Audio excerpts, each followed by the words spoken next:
नकाह होते ही सब अपने अपने घरों को रवाना हो चुके थे और आयशा को जब से पता चला था कि उसकी रुखसती भी आज ही है, वो हत्ते से ही उखड़ गई थी। उसे अहमद का गायब होना भी मुस्तफ़ा की ही कोई चाल लग रही थी, जो कि सच ही था, मगर उसके बाप पर कौन यकीन करता कि बहरहाल मुस्तफ़ा ने सबके सामने उसकी इज्जत रखी थी और अब उसे मुस्तफ़ा के साथ रुखसत होना ही था, मगर वो मसलसल इनकार हुए। आमना बेगम ने मुस्तफ़ा को समझाया था कि अभी रुखसती रो देते हैं, फिर बाद में धूमधाम से शादी करेंगे, मगर उसकी एक ही डर थी कि आशा उसके साथ जाएगी और बिलाहर आशा को सबकी माननी ही पड़ी और वो रुखसत होकर शाहविला आ गए। रात 1 बजे वो लोग घर पहुंचे थे।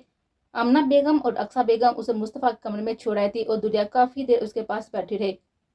रात 2 बजे के करीब उठकर अपने कमरे में गई तो आशा को भी अपने कपड़े बदलने का ख्याल आया, मगर वो तो अपने कोई भी कपड़े साथ नहीं लाई थी। वो बेड क्राउन से टेक लगाए बैठे बैठे सो चुकी थी जब मुस्तफ़ा कमरे में दाखिल हुआ। एक नजर घड़ी की जानब देखा जहाँ पर 2:30 हो चुके थे।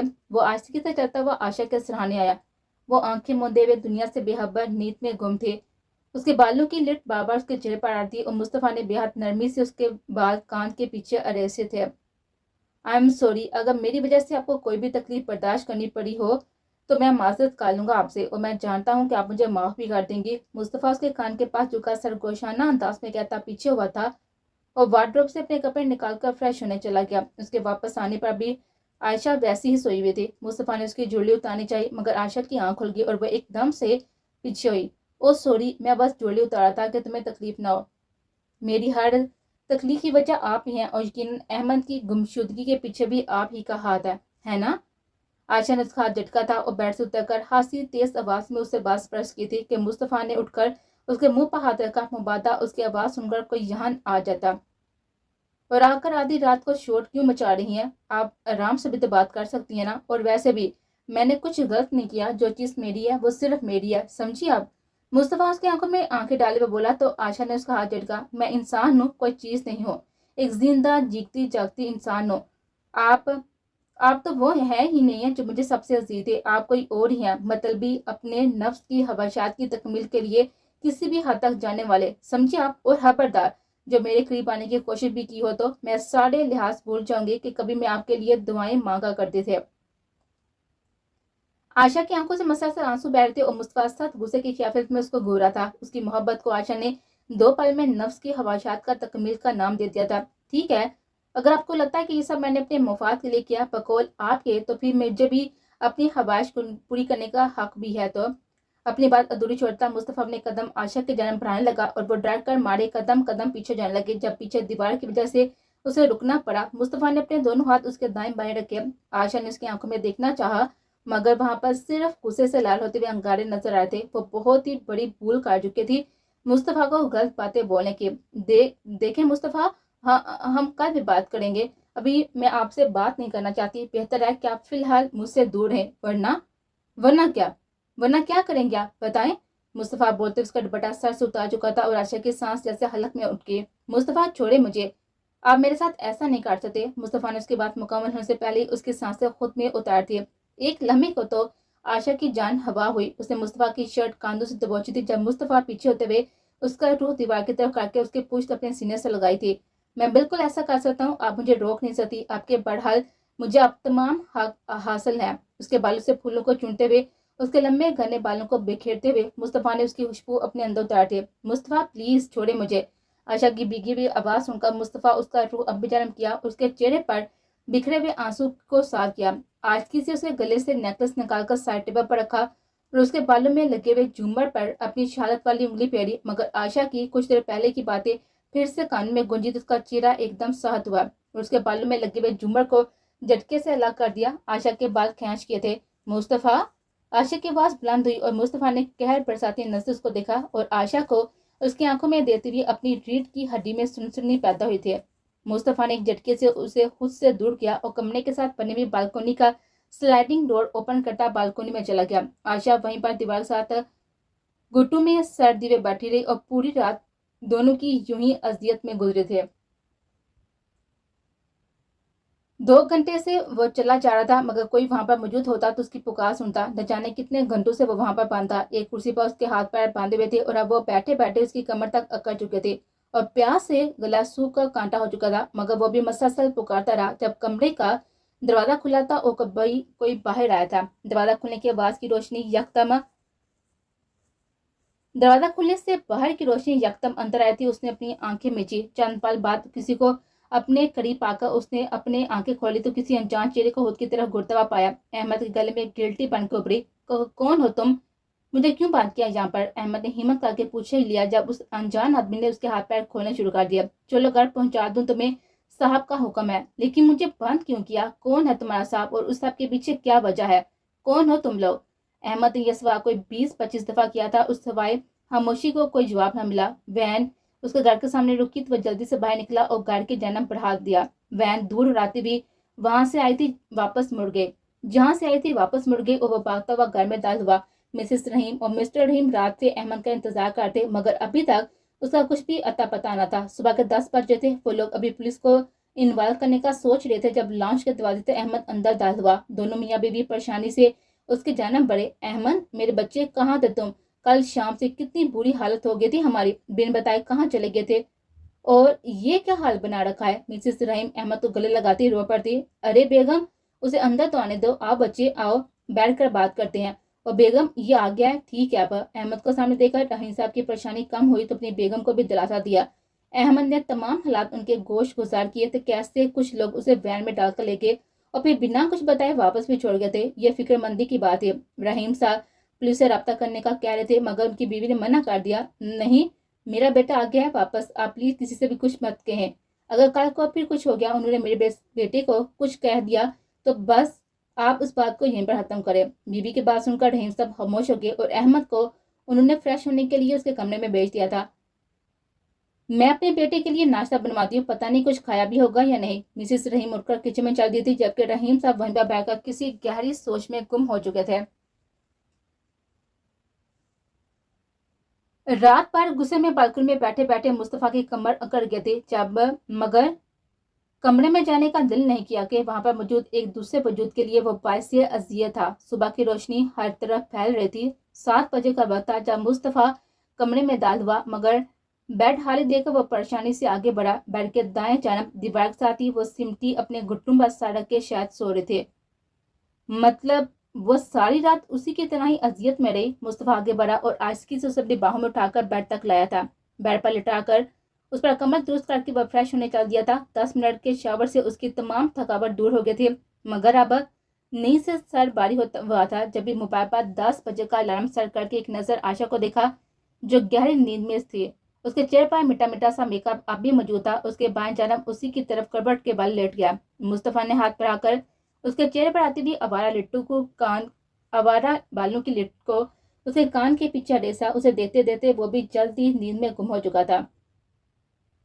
रामीन ने दोबारा से यूनिवर्सिटी ज्वाइन कर ली थी। आज उसका पहला दिन था। हर कोई उसको देख रहा था। वो कंफ्यूज होती सबको नजरअंदाज करती हुई अपनी क्लासरूम की जानब बढ़ गए थे जहाँ पर नमील और नाइला उसको देखा खुशी के मारे उससे लिपट गई। खुशी के मारे तीनों की आंखों में आंसू आ गए थे। सारी क्लास फेलोज भी उसके करीब आ चुके थे। सबने बारी बारी उसका हाथ दरियाफ्त किया था और वो तीनों क्लास से निकलकर कैंटीन की जानब चल दिए थे कि आज उनका कोई भी क्लास लेने का इरादा नहीं था। बातों बातों में रामी ने इन दोनों को गुजरे हुए दिनों के वाकयात बता दिए थे और वो दोनों मुंह खोले उसको देख रहे थे। एक सेकंड, तुम्हारे कहने का मतलब है कि दी एवर्स के लीडर ओन शाह व लंगूर उसके बड़े भाई से तुम्हारी दोनों बहनों की शादी हो चुकी है? I can't believe. और दरिया तो अभी छोटी है ना, इनफैक्ट तुमसे भी छोटी। और आशा भी, मतलब मुझे कुछ समझ नहीं आ रहा ये चक्कर क्या है आहर। नीलम ने उसे गुड़का पूछा तो रामी ने शुरू से आहर तक तमाम बात उन दोनों को बता दी और अब सामने पड़े सैंडविच से इंसाफ करने लगे जबकि वो दोनों अभी तक सख्ते में थे। अब ऐसे मत रिएक्ट करो, रामीन उन्हें टोकती हुई बोली तो वो दोनों भी नॉर्मल होती हुई बातों में मसरूफ हो गए थे। यारन रात किसी काम की वजह से घर से बाहर आता और अब सुबह के 8 बजे घर में दाखिल हुआ जहाँ पर मुकम्मल खामोशी छाई हुई थी। वो अपना कोट कांधे पर लटकावे अपने कमरे की जानब बढ़ गया। कमरे की तमाम लाइट्स ऑफ थी। यामन ने स्विच बोर्ड पर हाथ मारकर तमाम लाइट्स ऑन की तो नजर सीधा बेड पर सोए हुए वजूद पर गई। उसकी तमाम थकान दूर हुई। रात वाला ड्रेस चेंज किए बगैर वो आधी तरीके से और थी। यामन ने कोट सोफे पर रखता हुआ छोटे छोटे कदम उठाता उसके जानब बढ़ा। यामन के चेहरे पर हाथ रखा तो वह हल्का सा कसमसाई और दोबारा सो गए। यामन उसके कानों में मौजूद आवेज़ें निकालकर साइड टेबल पर रखे और बेड पर एक घुटना मोड़कर और एक हाथ थोड़ी के नीचे रखे हुए वो यकटक उसी को देख रहा था। ये उसकी नजरों की तपश थी या कुछ और कि दुरिया की आंख खुली और उसे सामने बैठा देखकर वो एकदम उठकर बैठी जब याम ने उसे गले से लगाया। मैं अपने जिस्म जान में तुम्हारी कमी महसूस कर रहा हूँ दुरिया। जाम के सरगोशी में दुरिया को अपनी जान लबों पाते हुए महसूस हुई। दुरिया ने अपने हाथ जाम के कंधों पर रख के पीछे होना चाहता, मगर जाम ने उसकी कोशिश नाकाम करते हुए दुरिया की दोनों कलाइयां थाम कर उसे बेड पर वापस लटाया था और खुद उस पर हावी हुआ। शाह, क्या कर रही हैं? छोड़े मुझे, मेरे हाथ छोड़े, दर्द हो रहा है मुझे। दुरिया अपने हाथों पर उसकी गिरफ्त से मछली थी जब जाम ने अपना लफ्ज उसके गर्दन पर सबत किया। दुरिया, बहुत ही थका हुआ हूँ, प्लीज तंग मत करो। जाम की शुरू होती हुई आंखें देखकर दुरिया चुप हुई थी, मगर हाथ छुड़ाने की तागो अभी भी जारी थे। याम ने उसके चेहरे को देखा जहां पर नाराजगी, गुस्सा और बेबसी सब आया थे। याम ने उसके माथे पर अपनी मोहब्बत की मोहर सबत की। I am sorry for everything, please मुझे माफ कर दो।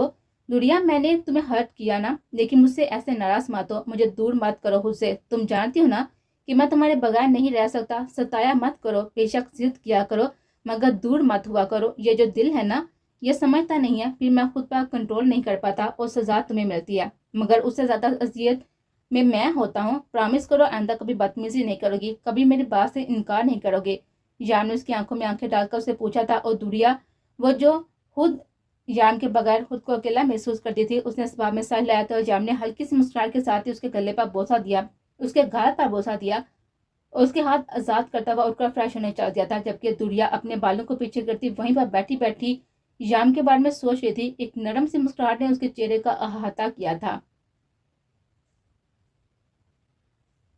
आयशा ने निकाह को एक हफ्ता गुजर चुका था। वो बाकी घर वालों के साथ तो नॉर्मल रहती, लेकिन अगर मुस्तफ़ा अपने आसपास नजर आ जाता तो वहां से रफू चक्कर हो जाती या किसी काम में मसरूफ हो जाती।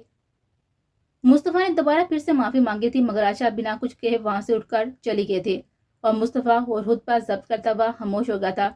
आयशा ने दोबारा यूनिट ज्वाइन कर ली थी और किसी ने भी इतराज ना किया था, बल्कि वो जितना वक्त घर पर रहती कोई ना कोई काम करती रहती। यामना बेगम और अक्सा बेगम के पास बैठी रहती। वो दोनों आयशा से बहुत खुश थी। उनके मना करने के बावजूद भी रागा खाना वही बनाती थी और अब तो सब भी उसके खाने के जायके के आदी हो चुके थे। सुबह का वक्त था, सब नाश्ते की मेज पर बैठे हुए थे जब आजम साहब ने मुस्तफ़ा को मुखातब किया। मुस्तफ़ा बेटा, ड्राइवर आज छुट्टी पर है तो ऑफिस जाने से पहले आयशा को आप यूनिट ड्रॉप कर देना, ओके? आजम साहब के पापा मुस्तफ़ा ने सुबह में साइड लाया जबकि आयशा के हलक में नवाला फंस गया। उसे खांसता हुआ देखा मुस्तफ़ा ने जल्दी से पानी का गिलास आगे बढ़ाया जिसे आयशा ने जल्दी से थामकर मुंह के साथ लगाया। वो जितना मुस्तफ़ा से दूर भागती वो उसे इतना ही करीब आने के बहाने ढूंढता। मुस्तफ़ा के ऑफिस जाने से पहले वो तैयार होकर कमरे से निकल आती और उसके वापस कमरे में आने तक सोने की कोशिश में लग जाती और दिन भर की थक कर वो तकिए पर सर रखते सो जाती और जब मुस्तफ़ा कमरे में आता वो गहरी नींद में होती। मुस्तफ़ा ने एक नज़र आयशा को देखा जो सूरज चेहरा झुकाए हुए चाय के छोटे छोटे घूंट पाती। मुस्तफ़ा अपनी चाय खत्म करते हुए उठा।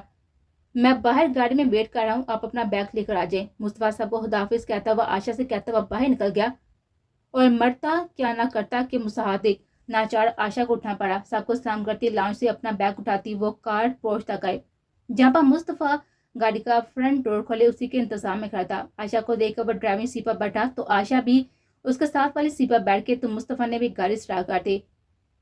पूरे रास्ते दोनों में कोई भी बात ना हुई, मगर मुस्तफ़ा की बार बार खुद पर पड़ती निगाहें महसूस करती वो खुद में सिमटती जा रहे थे।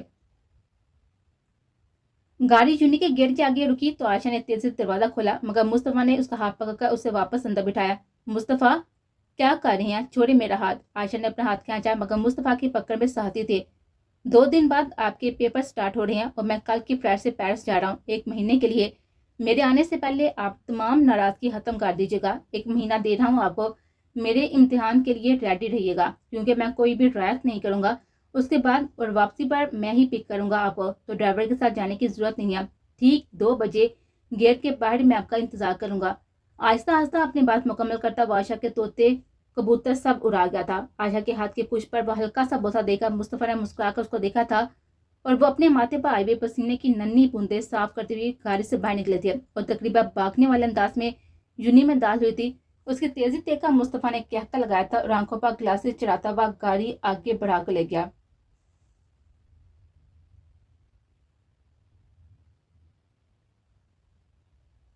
यारम ऑफिस में बैठा हुआ था जब माया दंदनाती हुई उसके ऑफिस में बिना इजाजत दाखिल हुई और उसे देखकर यारम का पारा हाई हुआ था और फौरन अपनी कुर्सी से उठा।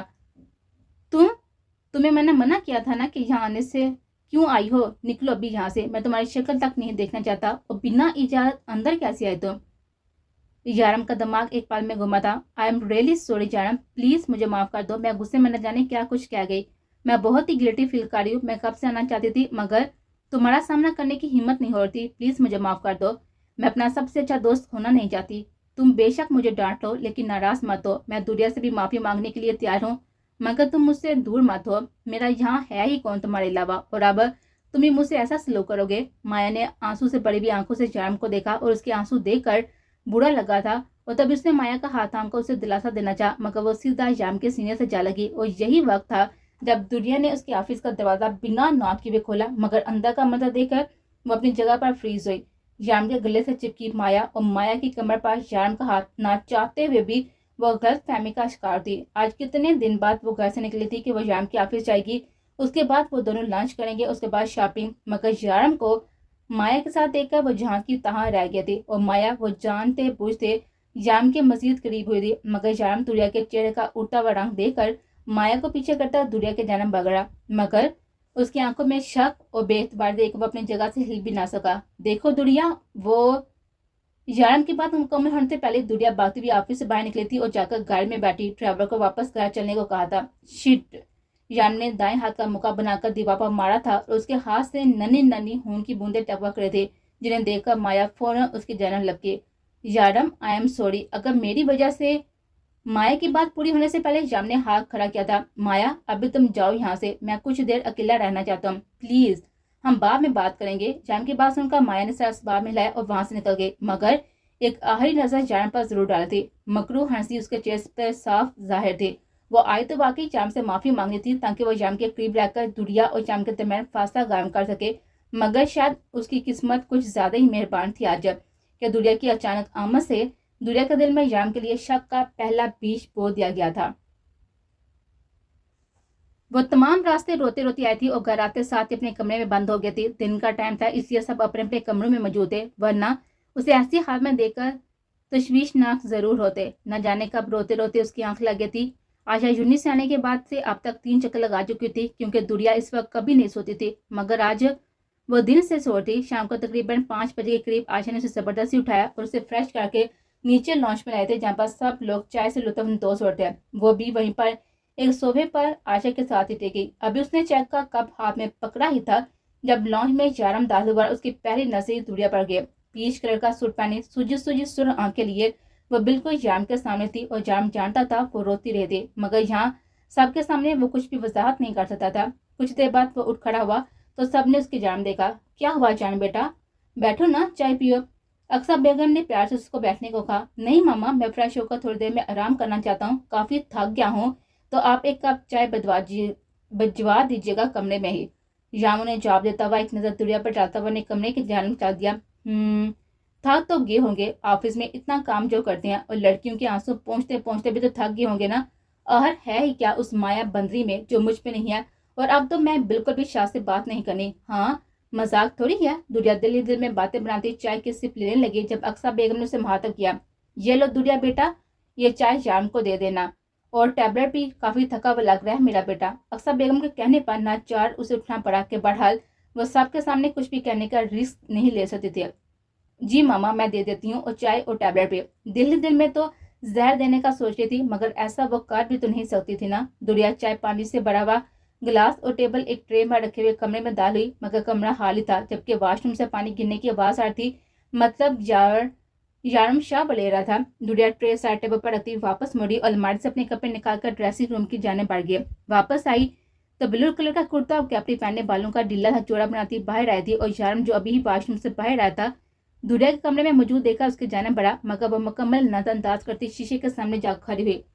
यारम ने उसे पीछे से ही अपने साथ लगाया तो दुरिया ने एक झटके से उसे खुद से दूर धकेला। मेरे पास मत आइए, और मेरे पास क्यों आ रहे हैं आप? जाएं अपनी माया के पास जिसे गले से लगाकर प्यार किया जा रहा था।